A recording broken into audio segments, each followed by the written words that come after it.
Hello, my name is Elise McLean, and my author illustrator for my project is Jan Brett.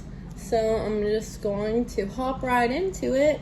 A little backstory about Jan Brett, just a couple facts. She was born and raised and to this day still lives in Massachusetts. She has about 47 books published, children's picture books, and amazingly she has 41 million prints around the world. So crazy. Jan Brett's inspiration kind of stemmed from being a little girl, remembering those magical rainy days when she would be up in her room reading picture books. She stated that the picture book would essentially come to life to her and that she would become a part of it, and that is really just what she wants to do for other children through her illustrations. So a lot of her illustrations are going to be more realistic, but they are very colorful, very beautiful, just more realistic based, not any like cartoons or anything.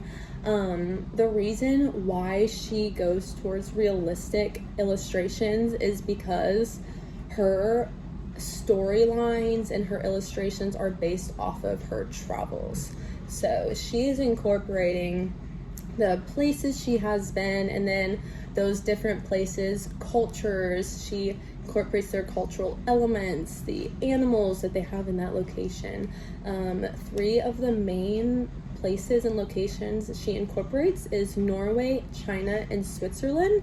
And what's really cool about that is you can have the children, after you have read one of her books, you can talk about that setting, you can show them that location on the globe, they can really learn about social studies, and then you can incorporate writing skills. You can have them essentially write a letter to Jan Brett about where they would want her to go and write a book about around the world. They can pick any location.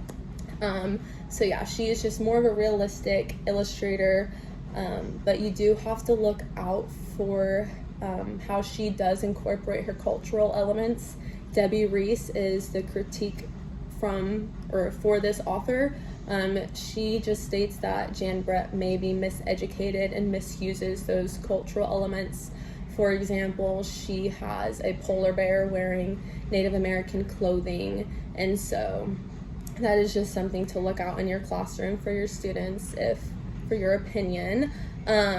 So the genres that Jan Brett writes is fairy tale, folk tale, tall tales, fiction, and the age for her books is 4 years old and up. And here is the book, The Mitten.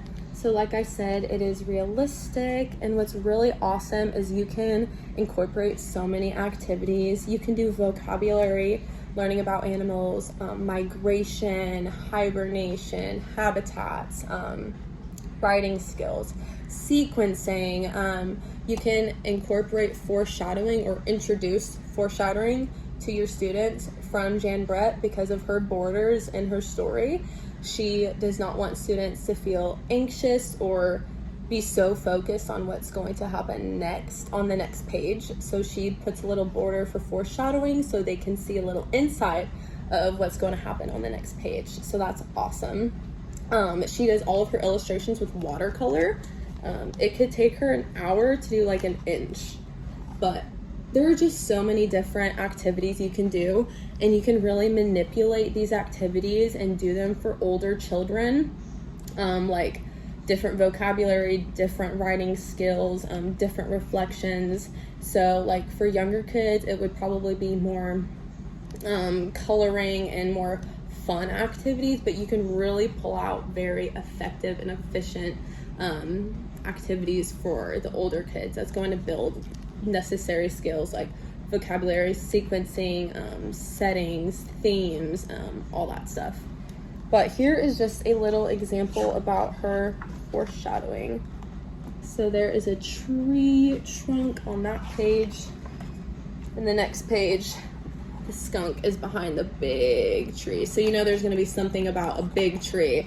And this one is a way better example. There's the red fox. So the next page, there is the big red fox. The students really know what's coming next. So I hope this video was helpful for you, and thank you for listening.